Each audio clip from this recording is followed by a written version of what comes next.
Tonight on News 5 Live, missing Valley of Peace kids are heading for the U.S. border. More on Monkey River and why it's washing away. And keep a Blue Note handy for a COVID test if you spend the night in Chet. These stories and more up next on News 5 Live. It's a fact that your credit lasts longer when using Smart. During these times, we're all trying to find ways to cut costs and save the little resources we have. With Smart, it's easy to do that. It's a fact that with Smart, your credit lasts longer. You can call Smart to Smart and Smart to Digi using your promo credit, while with the other guy, you can only call on-net, Digi, or BTL numbers. What does this mean? You get to call any national number using your promo credit. Your promo credit is free, so that call is also free. Know your facts. Don't be tricked by the other guy. Be smart and save your dollars. It's almost lunchtime and Alice is getting hungry and forgot to bring cash. She remembers that eCash now has a geolocation feature in which she can easily view the eCash merchants near her, especially restaurants. Her co-workers also ask her to order food for them. Chicken chow mein, please, and a Coke. The merchant sends her the payment link. She taps confirm, and within a few minutes, her food is delivered. Alice then views her transaction history and taps on the transaction recently made. Then taps the split the bill button where she selects the unevenly option and moves the bar to the desired amount per person. The request is then sent to her friends. Her colleagues accept the request and are ready to enjoy their meals. Geolocation and splitting the bill via eCash make Alice's life a whole lot easier.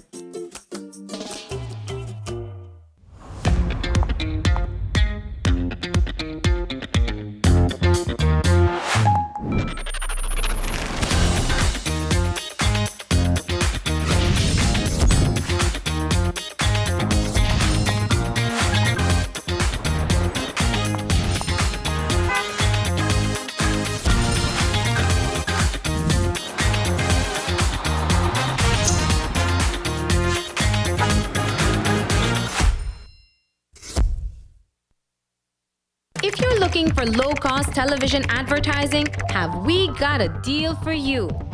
Advertise on Channel 5's Daily Classifieds. Channel 5's Daily Classifieds is one of the most effective methods for introducing yourself and your business to the community.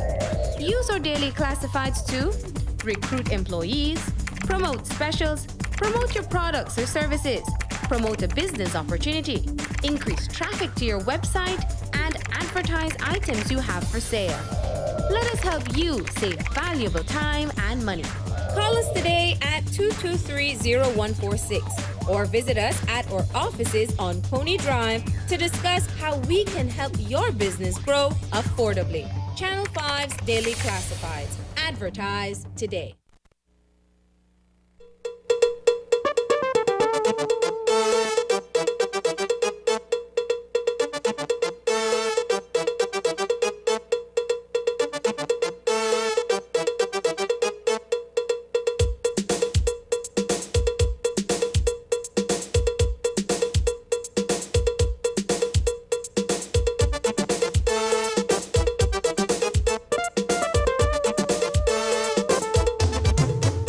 This newscast is brought to you by the Belize Bank Limited. Our country, your bank. Good evening and welcome to News 5 Live for Thursday, February 3rd. I am Sabrina Daly. 2 children who went missing over the weekend from their home in Valley of Peace village, Cayo, have apparently been taken out of the country by someone acting on behalf of their father in the U.S. The pair had attended a children's party in Las Flores off the Hummingbird Highway on Sunday. Then on Monday, when they were supposed to be at school, their grandparents got a shocking phone call. News 5's Marion Ali investigated the incident today. On Sunday, 9-year-old Vilma Ayala and her 10-year-old brother Dennis went missing from a party they attended in Las Flores village, also in Cayo, but several miles away from their home. Their grandparents reported them missing, and the police department issued this flyer on Monday. The children's grandfather, Carlos Rodriguez, told News 5 that they have since learned that the children are now on their way to the United States. It seems it was all orchestrated by their father, who lives in the U.S. He and the kids' mother are separated, and she lives in another state, and the children had been living with their maternal grandparents in Valley of Peace village. A relative translated the grandfather's account for us. They went to a party, and they were in a party. Yeah, they got the party, but In Las Flores. in Las Flores. But the next day, well, in the night, they were there because we called them, and the other day, my sister went to pick up them, and they weren't there. And The family said they asked questions, but when they got no answers, they went to the police. They were frantic until the children were somehow able to call them. the next day, the children called my sister, and they explained they were good, and They were where? yes, they were in the way. Where? They were in the way to USA, and Okay. So who orchestrated all of this? the father, He's where? United States. The children were smuggled out of Belize to live with their father in the U.S., and it is not known where they crossed out of Belize or how far along their way they are. The issue of human trafficking is a growing problem that the Ministry of Human Services has been dealing with, but more so with people being smuggled into Belize. And in a case like this one, there's not much that the ministry can do. It is rare that we have our children, our Belizean children, trafficked to a different country. What the records have shown, what the data is showing, that we have a number of children that are trafficked into Belize. That is an international matter, and we won't act until we're given instructions to, and I say we follow a protocol, and then we wait until that is in place. Until that matter is referred to us, there is nothing we can do. It's not part of our responsibility to call the embassy. That's the ATIPS unit, that's the police department. In March of 2021, a video clip taken by a reporter at the U.S.-Mexico border went viral when a group of children, a Belizean included, was intercepted while walking across the border. ¿De dónde son ustedes? ¿De Honduras? Belice, Honduras. Belice, Honduras. Honduras, ¿y usted? Honduras. ¿Cuántos años tienen? 14 and 9. And you speak English very well. Yes, Mom. Where are you from? I'm Belize. But have you been in the United States before? No. Never? You learned it there? No, I'm Belizean. I actually learned English from Belize. Oh, that's good. ¿Y cuántos años tienes tú? 12. 12. 12 years old, 12, 14, 9. ¿Y sus padres dónde están? My father is in Houston, Texas. Venimos solos. ¿Y ustedes solos, tus padres dónde están? ¿En México todavía? Honduras. Honduras. Ya ibas a decir Estados Unidos, ¿verdad? Mi papá, my father is at the United States. My mother is at Belize. Ok. ¿Y a dónde van ahorita? ¿Se van a entregar? Yes, we got it. ¿Y usted cuántos años tiene? 17. ¿De dónde es usted? De Honduras. ¿De Honduras? ¿Vienes con ellos o no? No. 17 años. Sí. ¿Tu familia dónde están? En Honduras. En Honduras. ¿Con cuántos viniste? ¿Ustedes solos? We're all by ourselves. All by yourself. We just meet each other over here and we actually started to talk. Ok. Pues ahorita vienen los patrulleros, ahí están. Te van a decir a dónde entregarse, ¿ok? Yeah, the other people we met over there, she told us to go where. To go that way. Entonces ya saben. Yes, sir. Ya saben dónde ir. Sí. Ok, mucho cuidado. Yeah. In this week's Valley of Peace case, the family says that the children's father had asked for them before, but they had refused. Now, their concern is that because they are making an illegal crossing, they will have to swim across a very deep and treacherous Rio Grande. I don't know exactly what can happen right there. Yeah, so you're hoping that will be. Yeah. I don't know if they can reach where they're going. News 5 has contacted the U.S. Embassy to comment on the matter. Reporting for News 5, I'm Marion Ali. News 5 has reached out to the U.S. Embassy for a comment on the matter, and we are currently awaiting a response. As we have been reporting, land borders are scheduled to reopen on Monday, February 7th. We will be taking a closer look at those protocols later in the newscast during our COVID Chronicles segment. But today, when we caught up with the Minister of Health and Wellness at an event in Belize City, we asked him about the preparations that are being undertaken. We are prepared at the Ministry of Health to have our team in place. We are hoping that we can have a very smooth reopening of the border. Somebody asked me yesterday, do you think that the Belizeans will flock the northern border on Monday, on the 7th? I doubt that. A lot of Belizeans are still wary of what is happening across the borders. And once everybody understands the protocols, I think that there will be some smooth transitioning that will take place as we open the border.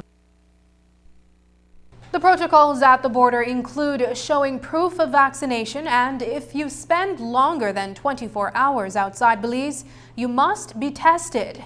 Since the start of the year, Mexico and Guatemala have been recording a spike in COVID-19 cases. So there are some activities you may want to consider staying clear of when traveling. We asked the health experts if they have any recommendations. What we'll put in place on Monday is that when you leave, you'll be given a small record for health that will have the date stamped and the information, general information about you. And when you return, you hand that back in to the public health inspector who would be doing the screening at that point. If you are ill, obviously we would like for you to say to us that I've had a fever, I feel unwell, because the entire purpose is for us to detect very early and isolate persons early and get treatment early if you're unwell. Are there any recommendations for Belizeans in terms of places they may want to avoid, things they may want to avoid doing? No, not that we know about Mexico. I mean, it's like if you go to the States, you have every right to do whatever you choose to do when you go on holiday. When you come in, then we need to pick up if you are positive very quickly. In Mexico, clubs are open, parties are ongoing. Are you telling Belizeans, or recommending to Belizeans to avoid these types of mass gatherings as we ask them to do in Belize? I think it is on us, the individual, it's on the person to know that wherever you are, follow the protocols.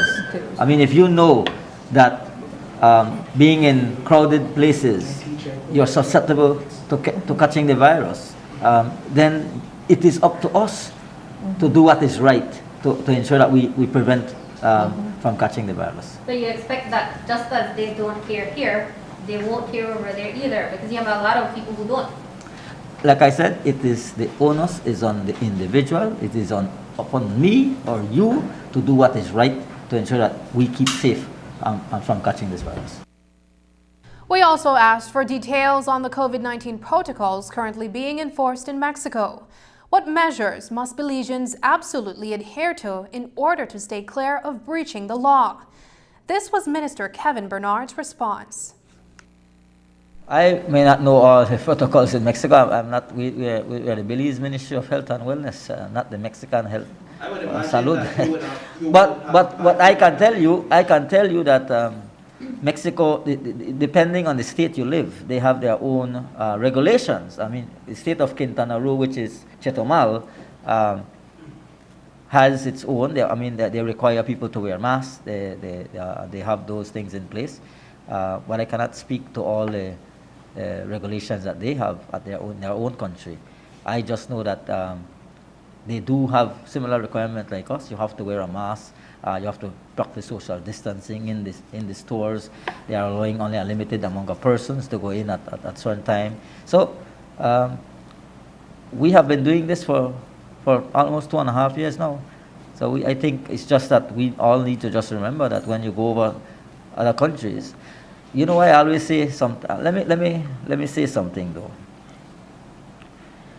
We go over to Mexico, and I'm not switching the topic here, but we go over to Mexico and we hold our garbage in our plastic, in our bag, in our pants and everything.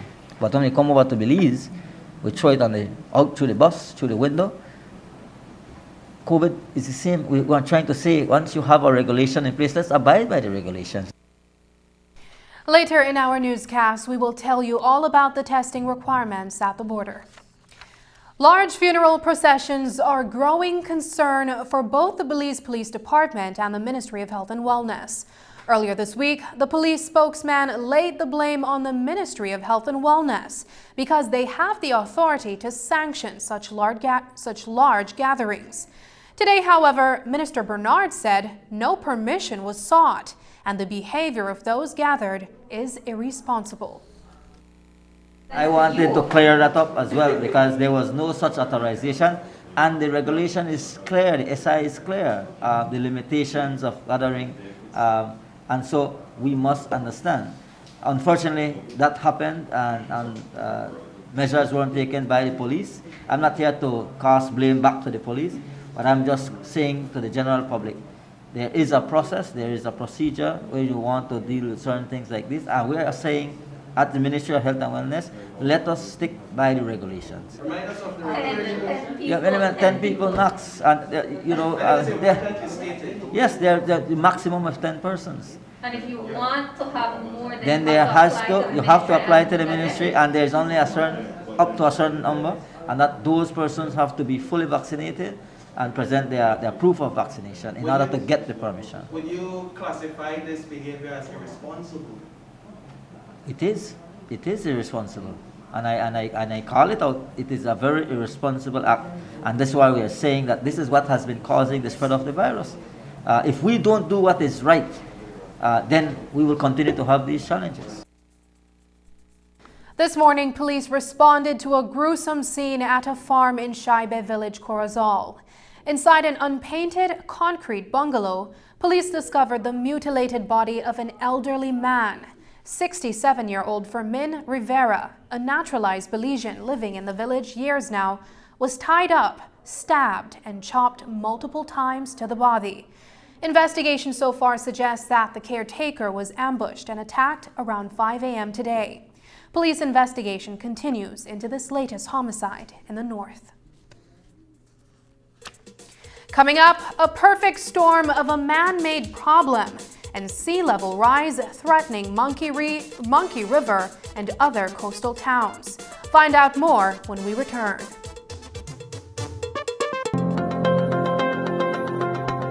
Digi, the premier name in voice and data, is also the country's leading provider of innovative services and solutions for small business and enterprise. At Digi Business, we offer solutions, tools, and applications to support your business needs. Reduce costs, improve efficiency, and excel in a changing world where no idea is too big and no task is too small.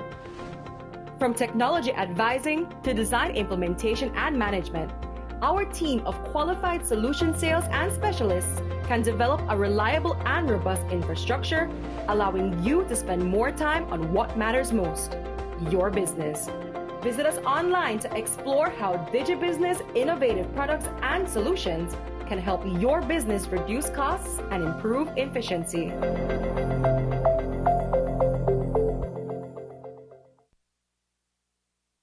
Hello, welcome to Samsung's awesome experience right here in Belize.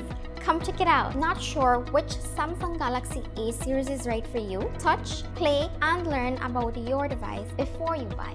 Once you've purchased your device, you can now benefit from the full Samsung service experience. Your phone is covered by a 1-year local warranty. This includes manufacturer defects and software and hardware issues caused by the manufacturer. Enjoy your phone with peace of mind knowing that your Galaxy is protected. And when your warranty expires, you can still bring it to our certified Samsung Repair Center. Our technicians will diagnose and repair your device with Samsung original parts and machinery. Enjoy the Samsung experience when you shop at any of our authorized partners countrywide, including Cellular World, Digi, Odette's Home Center, Debari, Shopigas, and Quartz. Join the Samsung experience in Belize today.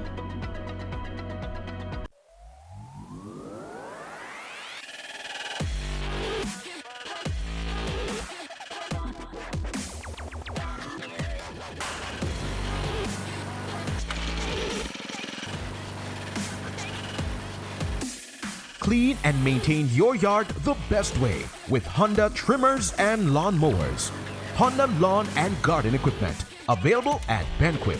Equipment, parts, service.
Pelican, the bear of Belize. In cabinet news, the Prime Minister and his advisors approved the opening of land borders and seaports effective February 7 from 6 a.m. to 10 for fully vaccinated persons only. Cabinet gave its recommendation for the Minister of Finance to introduce a loan motion for $8 million from the Inter-American Development Bank for strengthening public expenditure management in Belize. Cabinet gave its approval for the Attorney General to present amendments to the Inferior Courts Act to allow the Magistrate Rules Committee to make rules for virtual trials. Cabinet also gave approval to the Attorney General to introduce the Protection of Witness Bill. With this bill, court orders grant witnesses an anonymity to safeguard their identity, specifically for witnesses who are afraid to testify due to intimidation and threats. Finally, legislation will also be introduced to amend the Fisheries Resources Act for penalties pertaining to certain fisheries offenses. Additionally, the establishment of the Florida stone crab fisheries will be allowed. In the latest UDP leadership struggles, an ultimatum has been given to College Area Representative Patrick Faber to formally tender a letter of resignation from the post of leader of the United Democratic Party. This follows a meeting of the UDP's Central Executive on Tuesday evening, during which it was decided that an extension would be given for the disgraced politician to submit his notice. Faber, we are told, has until midday on Friday to do so. Should he fail to meet that deadline, the executive of the party has indicated that it will proceed with its business. That means that a tentative date has been set for March 27th for a leadership convention to be held. Thus far, opposition leader Shine Barrow and Albert Area Representative Tracy Panton have expressed an interest in vying for the party leader's seat. The Ministry of Health and Wellness has had to dispose of tens of thousands of vaccines because they expired. This has caused the ministry to take a closer look at its vaccination campaign. With over 200,000 Belizeans having received their second dose, Minister of Health Kevin Bernard is advising Belizeans to get their booster shot. It was about 52,600, I believe, AstraZeneca vaccines that expired and are no longer able to be used. Let me say though that in terms of the Pfizer, we have a little over 100 and I think 102 or something like 1,000 vaccines. We are ramping up our vaccine campaign and trying to get our citizens who have not gotten their booster to try and get their booster shots. Remember, we have about little over 32,000 persons who have gotten their booster shots, and we have over 200,000 Belizeans who have gotten 212,000 Belizeans who have gotten their second dose. So if Belizeans that have gotten their second dose come out and get their booster, we are able to utilize those vaccines. But I just want to put one thing clear. Maybe Dr. Musa can add to this. The Pfizer vaccines have a shelf life up to May, as per the CDC, and that has been declared. And so we can utilize those vaccines up to the end of May. And while a large quantity of expired AstraZeneca vaccines had to be disposed of at the end of January, the ministry is in the process of procuring more of that same brand of vaccine. Deputy Manager of the Central Health Region, Dr. Melissa Diaz-Musa, explained that there are still some people who want that particular brand. Perhaps in the next month or two, we may be able to once again provide AstraZeneca. At this time, we do have Pfizer available, and we also do have Johnson & Johnson in country at all districts and in all our vaccine sites. Would it be prudent on our part, though, to invest again in AstraZeneca when, based on just the reaction of the public or their lack of just not turning out at all for it, doesn't seem to be their vaccination of choice? Yes, I mean, still every day we have people coming in asking for AstraZeneca. And we do have approximately 15,000 people who are still due a second dose of vaccine. So we are trying to work with our teams on the ground to go and look for these people and ensure that, you know, if AstraZeneca is available, people would want to stick to AstraZeneca. That's what we've noticed, that persons who have received AstraZeneca as the first dose, they come in and they ask again for AstraZeneca as the second dose. So it's good that it would be available for us for 2022. One shot that may soon also be available is COVID boosters for children between the ages of 12 and 17. Dr. Diaz-Musa has more on this and pop-up vaccine clinics.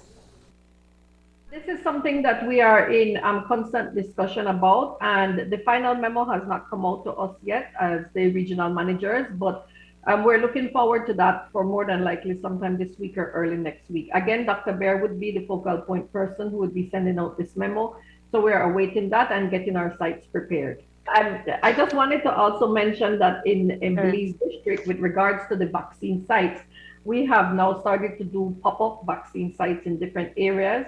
And these are advertised on our flyers at the Facebook page, Central Health Region. We do plan to go every other Saturday to the market, the Michael Finnegan Market. We're also at Battlefield Park. We're also at Mirab. So Battlefield Park would be every Tuesday morning, and at Mirab on the Highway every Wednesday morning.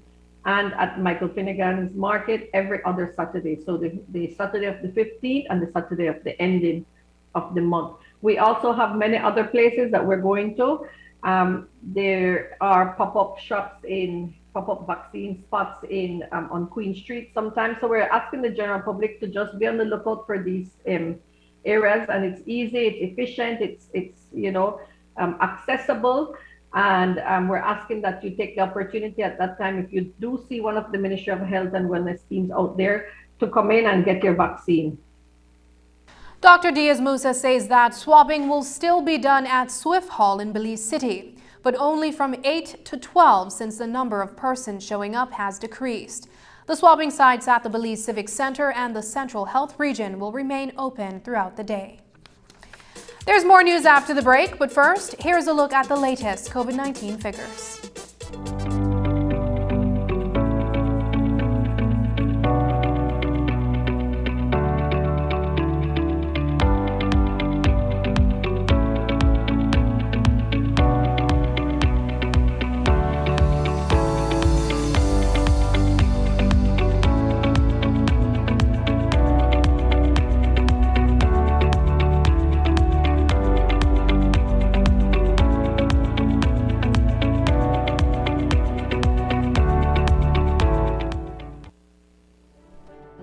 We have been a partner with Smart for over 10 plus years. We have a full Smart plan we use as our major driver for our business.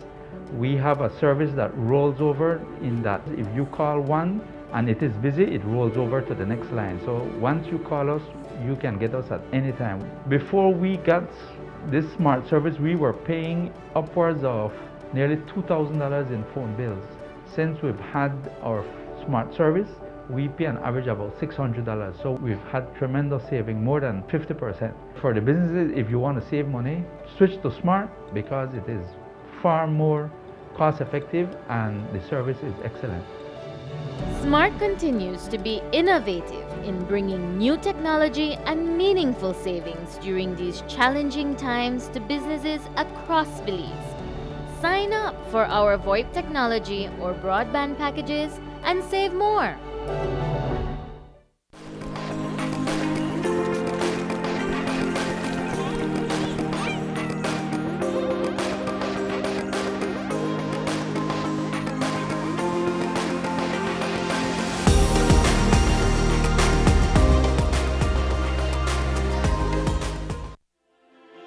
New Year's is a time for us to make hearty resolutions that will help us better our lives, and then promptly forget about them. However, there are some resolutions we shouldn't forget about. Join us for our new series, 100%, where we'll be talking about being 100% in on things like our relationship with God, our spouses, finances, and more. Tune in at 10 a.m. right here on Channel 5 Belize.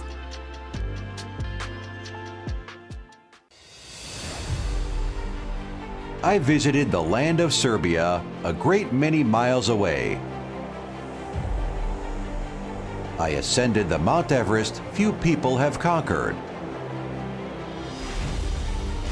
I roared on the snow-covered Antarctic and Arctic.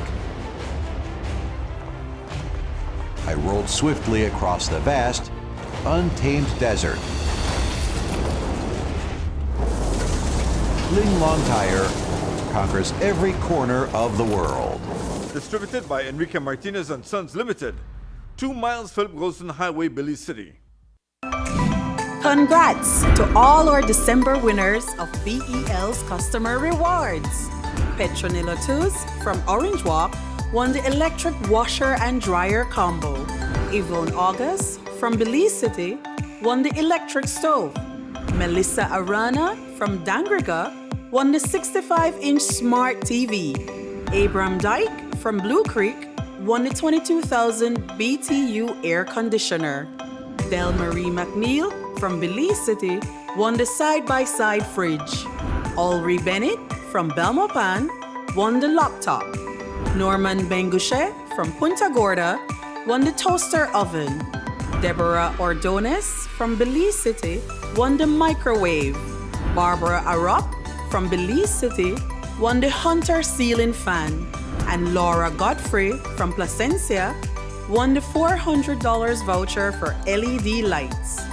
Look out for more BEL customer rewards in 2022 and how you can get chances to win. Who offers the best mobile experience in Belize? You don't know?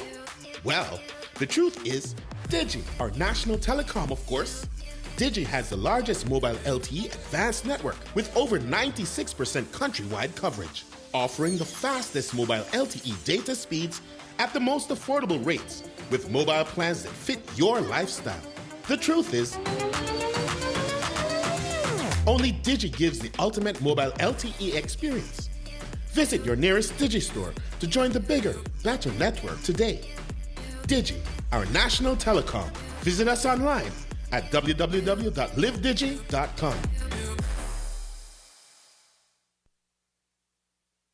The Ministry of Tourism and Diaspora Relations handed over a set of office equipment to the Ministry of Health and Wellness's Central Health Region.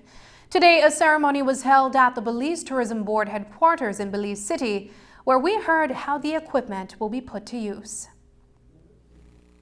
This donation today by the BTB will go a very long way. As you know, when we're out in the field doing swabbing, many a times people want to get their results much earlier. Or access to the data needs to be synced with our BHIS system. And so this will just complement more to the work we're doing on the ground. For the last 2 years or so, the Ministry of Health and our Ministry of Health and Wellness has been under relentless pressure from COVID, and they have done a hell of a job in trying to ensure that we are safe in Belize and our visitors to our shores are safe. This is just a token of our appreciation, and it follows 2 or 3 weeks ago we donated almost $50,000 worth of equipment and materials that we got through diaspora relations. We've tried to set up and be more accessible to the general public, and this will help us with that, especially with regards to when we have pop-up swabbing areas. Depending on where the pandemic is, what the numbers are, we then enhance our surveillance, and this will help us to have access to the Belize Health Informatics System right then and there, printing out results. Many times we've got to carry lots of printed paper and do manual writing, and this will eliminate that. So it really adds to the efficiency and how effective we are at our sites. 2022 is the year of the census, including a population count for aquatic species of birds that are native to Belize. The exercise began a few weeks ago and is scheduled to conclude on the 15th of February. The annual count is being led by the Belize Audubon Society and will cover specific protected areas across the country, including Corazal Bay, Crooked Tree Lagoon, and Hopkins Watershed. News 5's Isanika Tano reports. A systematic count of the number as well as species of water birds in Central America is being undertaken by various agencies, including the Belize Audubon Society. The annual Central American water bird census commenced on January 24th with a training workshop to identify native water birds. The session included the participation of Sarteneja Alliance for Conservation and Development. We are doing this training up in Sarteneja for our colleagues from SACD, and our aim is to help them to be more proficient in their bird identification, but also to open the possibility of bird tourism in this area. One of the things that we want to accomplish with this training is for them to know better how to identify their birds. We also want to make them more aware of some of the critical habitats that they have in this area that they already monitor. The importance of conducting this census is for conservationists to be able to gather critical information, as well as to be able to keep track of species that are only found in certain parts of the country. This year, we have already started the period or the season for water bird census. Normally, we start in January 15th and it ends on February 15th. This is a very important activity. It's a national survey that we conducted across the country. So there are different protected areas that we target. The first one is Corozal Bay Wildlife Sanctuary. Over there, we have 5 sites or 5 points located. And the second protected area is Cookie Tree Wildlife Sanctuary. Over there, we have 5 points as well. And then going further south, we have Gills Point Wildlife Sanctuary. In that area, we have 4 points. And there are 2 other protected areas that are in the district of Stan Creek, which is the Gragra Lagoon and Hopkins Wetland. Jennifer Recinos has taken up bird watching for the past 4 years. Observing herons, frigates, and egrets in their natural habitat has become a passion. This workshop has been beneficial to me because I have learned a lot. It was very informative and easy to learn. I was able to apply it when we went out for the practical, and it will help me in my future career. This workshop has been very useful for me since I've gained a lot of knowledge, because there were some birds that were out there that I didn't know that they had subspecies. Now I could exactly know what's their name, because sometimes we were confusing them, and then these would help in the future, since we are conducting a bird survey every month, and then we can have a clear data of the type of birds that are coming in yearly, or the birds that are permanent residents of the art and are using the Corozal Bay. At 50 acres, Guanacaste National Park is Belize's smallest protected area. It covers 2 miles of maintained trails. Notwithstanding its size, the location is ideal for birding. The protocol that is used for the Central American bird water census, which will maybe one day become something that I can use in my own field of work. Reporting for News 5, I am Isana Cayetano.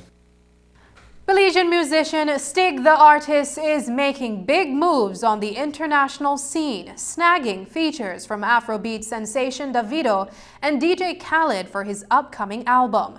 As we reported several weeks ago, a contract has been signed between the artist and Universal Music Group for the distribution of his records. Shine has been instrumental in getting Stig on the international stage. On Wednesday, a snippet of a song was uploaded to social media during what appears to have been a listening session. Earlier today, we spoke with Stig via Zoom about his new music.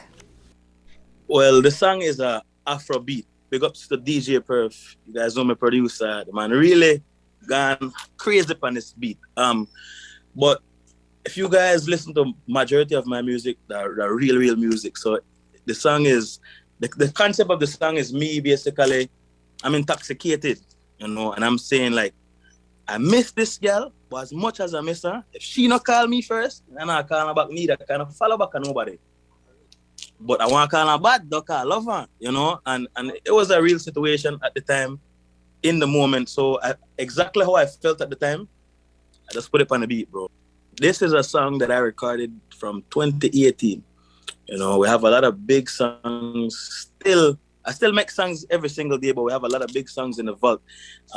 Shine had reached out to us months back saying that he's gonna link me with Davido to do a collab. He delivered months ago. I had the Davido vocals coming, and he said, "Yo, I made Khaled hear the song when I was in Miami, and Khaled wants to be a part of the project."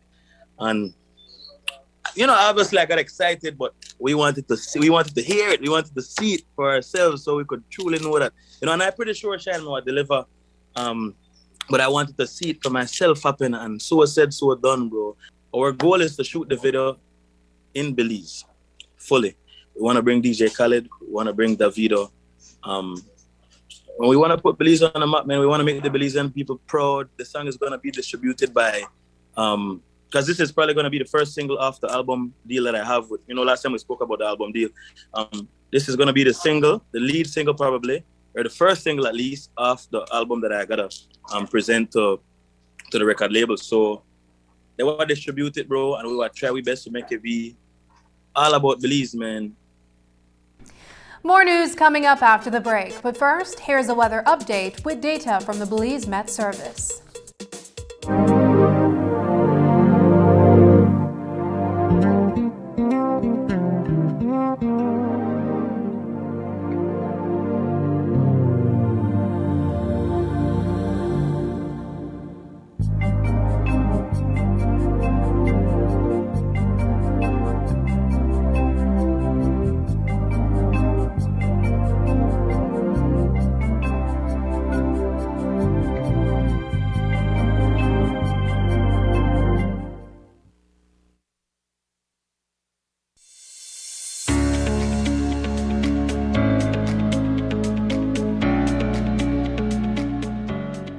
Child Development Foundation, or CDF as we are popularly known, has been partnering with Social Security Board since 2015. Social Security Board supports our child protection initiatives. They support us to build capacity for teachers and parents to identify the indicators of abuse. In particular, they support our counseling center so that we can provide trauma-focused counseling therapy to children who have been abused.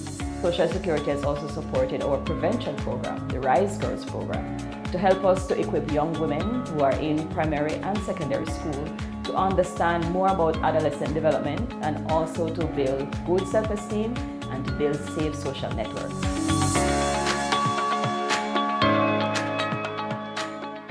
Over the past 6 years, we have established a partnership with the Social Security Board. It has assisted us in addressing some of their social welfare needs and health care needs of our older persons, specifically in Belize City, San Ignacio, and Belmopan. We have had the opportunity to do home visits with our geriatrician and physiotherapists. We distribute meals to them. We also have that opportunity to interact with them, to observe them. There are needs that may be identified. If we can address those, we do so.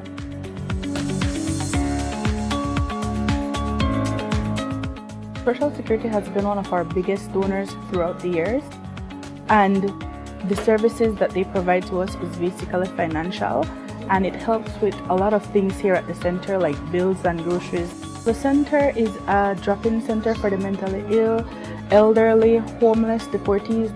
They come here, they take a shower, they get their breakfast, they get their lunch, and they also do recreational stuff here at the center. They can watch television, they listen to music, they play games, and they just, interact with each other, because here it's like a family.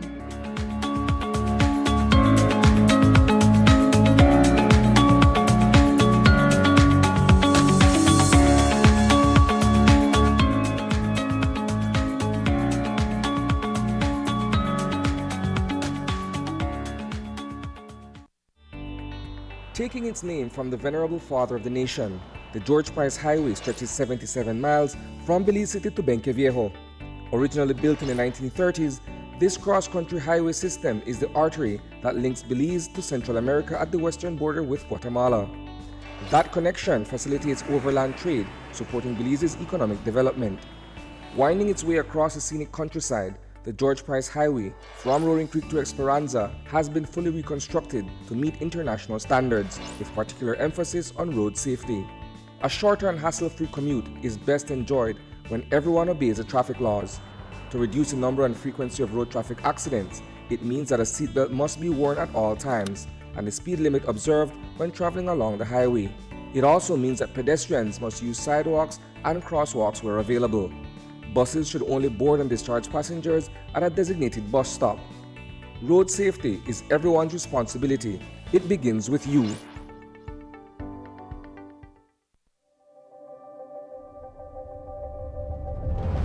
Bringing people together has always been SMART's mission and passion. That is why we are proud to have built a locally independent quality network from the ground up. that spans the country with over 100 sites. We continue to add more affordable mobile data packages, broadband speeds, and voice services to meet your personal and business needs. Smart has set the standard of true competition with the most competitive prices on all services offered. We invite and welcome you to join the Smart family, where the value for your dollar matters. Smart will continue bringing new technologies, more affordable prices, network expansions, and people together. Smart, bringing people together. Tonight, we share a part two on the plight of Monkey River, a small village where residents are trying to save their culturally rich community from becoming just a memory. Now reduced to only 52 families, the eroding landscape and encroaching sea threatens their homes. They may have to relocate entirely since the end of the village is swamp. Tonight, we turn to the technical experts who, from as far back as 1998, spoke to News 5 about the importance of the Monkey River watershed and the impacts of activities along the river. And as we found out, climate change has only sped up the erosion situation over the years, and the situation is becoming dire.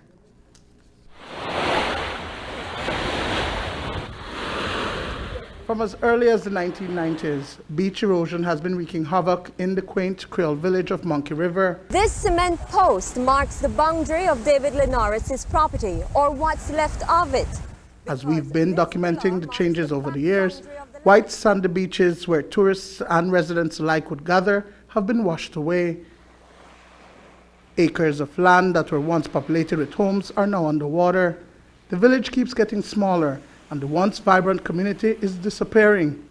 Repeating natural disasters over the last 2 decades, including Hurricanes Mitch and Iris, as well as an earthquake, have ravaged the community. Climate change has exacerbated the situation. The sea level is rising, and it rises based on what we've been able to ascertain around 3 to 4 millimeters per year. And while that sounds very tiny, the rule of thumb is that the relationship between sea level rise and flooding is 1 to 100. So if there's a 1-inch rise in sea level, it floods 100 inches of beach. Because the sea level is rising and the amount of sand getting to the coast is not able to replenish the sand that is being eroded by the wave action, then more and more the erosion increases and it speeds up. Apart from, we are looking at climate change and sea level rise and all of that, we still believe one of the biggest problems that we're seeing with the erosion here comes from the activities that's happening on the watershed. Upper river activities, which include sand mining, agricultural farming, and deforestation, have, as News 5 has documented for decades, been identified as the main cause of the erosion happening in Monkey River. Research from as early as 1998 reflect this. The supply of sediment is being reduced because the water does not have the force to wash down the sediment to the beach. The force of the water is being reduced because of obstruction for irrigation, water-to-water, banana farms, citrus farms, mango farms, and water is being obstructed for aquaculture, and also water is being transferred from one watershed to another. This is all creating a cumulative effect on the river and therefore on the beach. About a decade later, in 2007, Galen University was commissioned by the Protected Areas Conservation Trust to carry out an assessment of the watershed in Monkey River. Dr. Colin Young was among the experts who undertook the comprehensive task. The findings were shocking.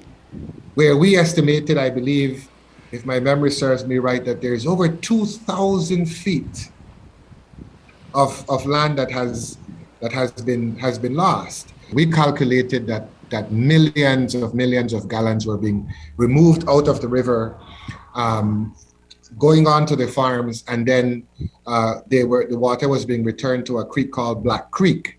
So that water never returned back into the main channel of the river. There are all of these areas that had these huge pipes that were extracting the water. The second reason along the river was that a large amount of the river sand used in the construction industry was being mined from the river. What mining does, it does two things. It widens the river channel, because as you pull the material, the channel of the river is getting wider and wider. And it's also getting deeper and deeper. This has prevented beach building material from getting to the village, and Dr. Young fears that a tropical storm would be perilous. Almost 25 years later, the problem remains unaddressed because, as we found out, the recommended intervention would cost tens of millions of dollars.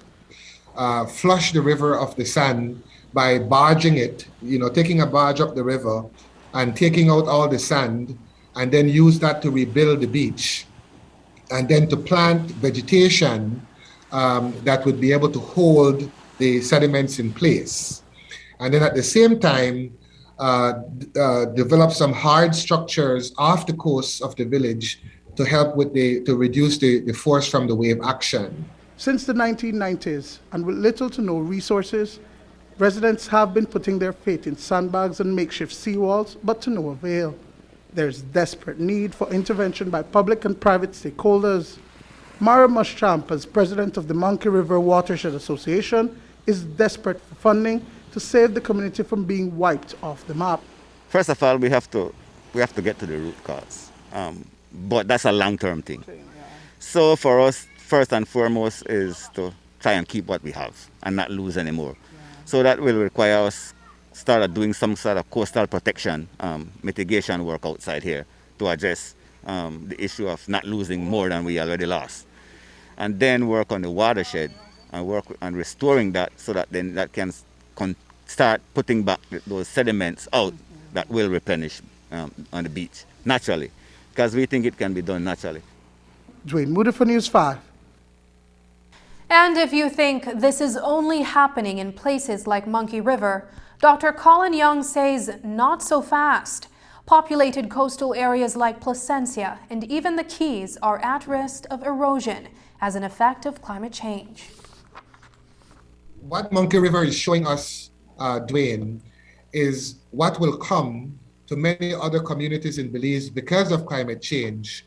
If you look at what's happening in Dangriga, if you what's happening in Placencia, in Riversdale, now in Kikaka, in Burgers Key, coastal erosion is increasing. And the cost associated with putting up a seawall or building hard structures to protect the coastline is exorbitant. It's extremely expensive. Up next, everything you need to know about the rules for reopening the borders in this week's COVID Chronicles. We will tell you what documents you need and why you might have to spend an extra $100 when you come back.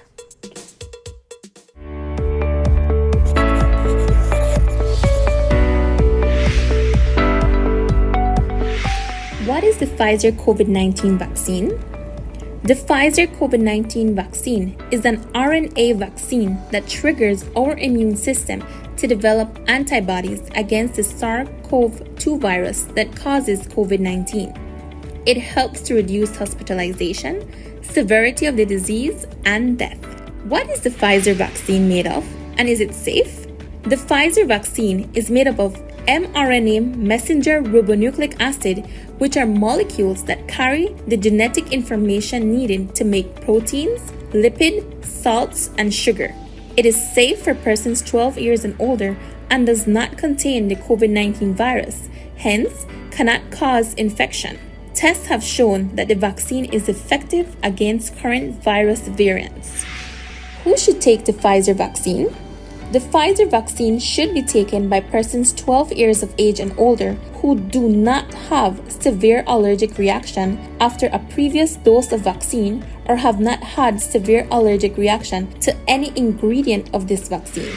2 doses of the vaccine are required 3 weeks apart. If you are between the ages of 12 and 17 years, you are required to present a signed consent form before you are vaccinated. What are the side effects of the Pfizer vaccine? Some common side effects of the Pfizer vaccine are headache, fatigue, muscle pain, fever, chills, and swelling at the injection site. If side effects persist, contact your doctor as soon as possible. Does the Pfizer COVID-19 vaccine prevent infection and transmission? No, vaccination alone does not prevent infection and transmission. We are still required to continue to wear masks properly, physically distance, wash and sanitize hands often, practice proper coughing and sneezing hygiene, and avoid crowds.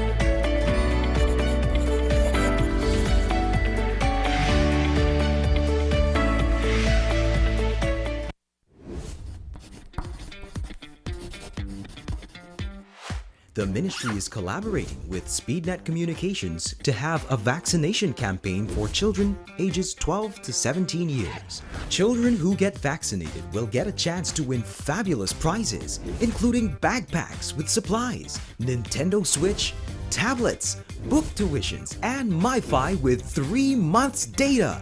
Only children 12 to 17 years old can participate in this smart and Ministry of Health and Wellness raffle. At vaccination sites, each vaccinated child, upon being vaccinated, will receive a ticket to place their name, age, date of birth, BHIS number, and contact information on, which will be filled out by a parent or legal guardian. The sooner a person vaccinates, the more chances he or she will have to win. Get vaccinated, please. Vaccination saves lives.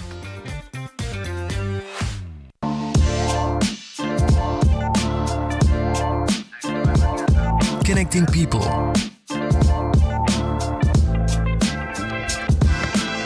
Creating memories. Hey guys, so here we are at the Glaze Out Kitchen. I just prepared this amazing broccoli. Sharing a smile. Next Gen, the ultimate digital experience.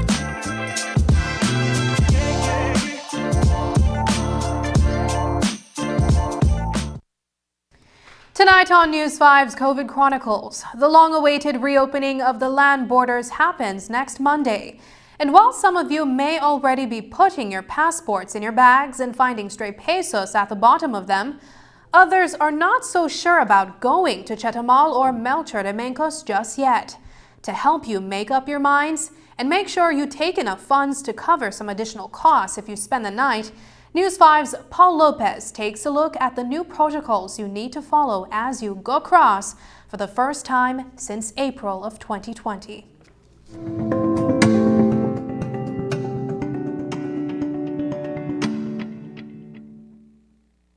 Land borders across the country are scheduled to reopen on Monday, February 7th. There are a few things you will have to keep in mind if you intend to travel, because going across won't be exactly as it was before the pandemic. The decision has been made that border will be open on the 7th of February.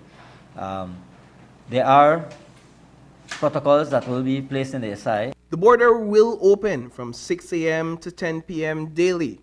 Only fully vaccinated persons will be allowed to cross any of the land border points. Upon re-entry into Belize, there will be no need to take a test if you are away for less than 24 hours.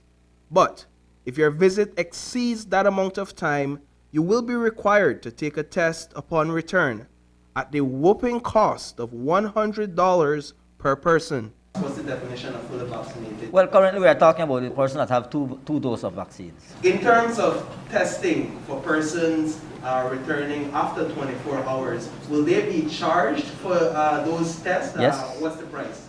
I believe it's the same fee that is paid currently at the border points. I don't remember, $100, I think $100, yeah. Those are the fee that they will need to pay. Are these tests coming from a private entity? Yes. Those are the ones that are at the border. They currently exist, the same thing applies. Sir, do you anticipate pushback on that particular protocol, given the fact that you're now asking Belizeans to pay $100 for a test to overnight in Mexico? I believe it's your choice if you want to go and travel. We are saying to you, if you want to go and travel over to Mexico or Guatemala, wherever you choose to go, that's your choice, your personal choice. The issue, though, when you come back, then you have to pay that fee. I think that's far from the point. The point is that we are now opening our borders, but we have to have certain restrictions.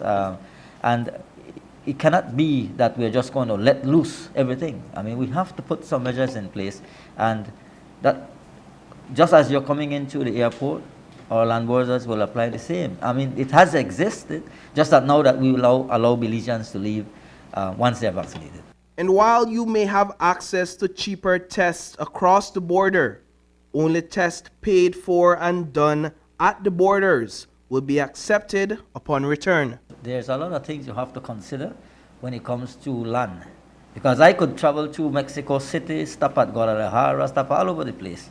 And I may stay one night at a hotel that is overcrowded, maybe have COVID infections. I might go to another town and come in. And then when I reach Belize, you are to be tested. We want to ensure the safety of our citizens.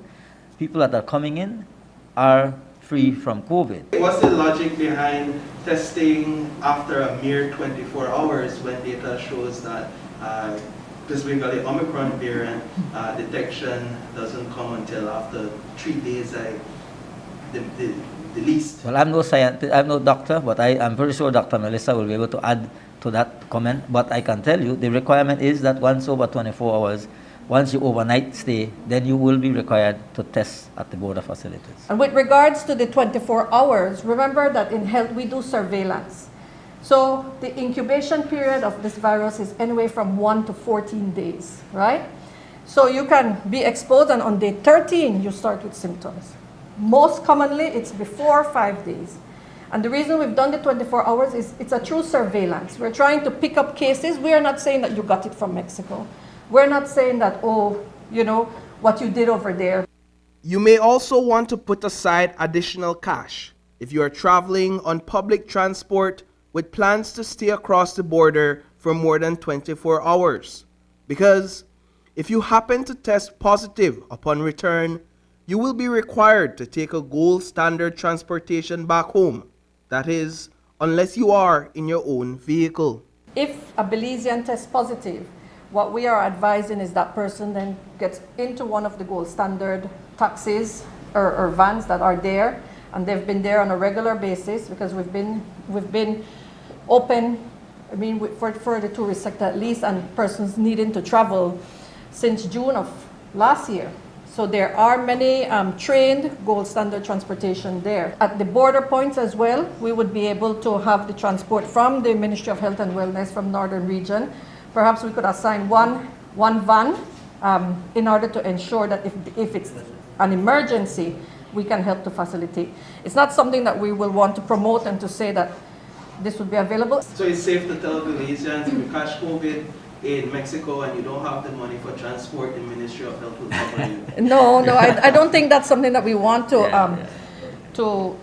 necessarily say that yes, that is the case. That's the exception. If there is absolutely no other way that you can go, we will try to assist.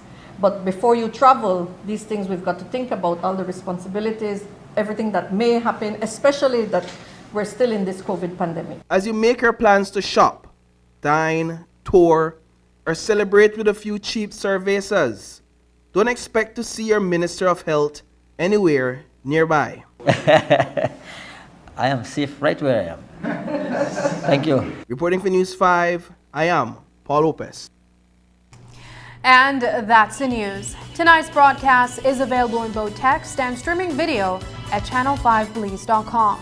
You can also connect with us on our Facebook page at facebook.com/News5Live. I'm Sabrina Daly. Thanks for joining us. And from all of us here at News 5, please remember to wash your hands, keep your social distance, and stay safe. Good night.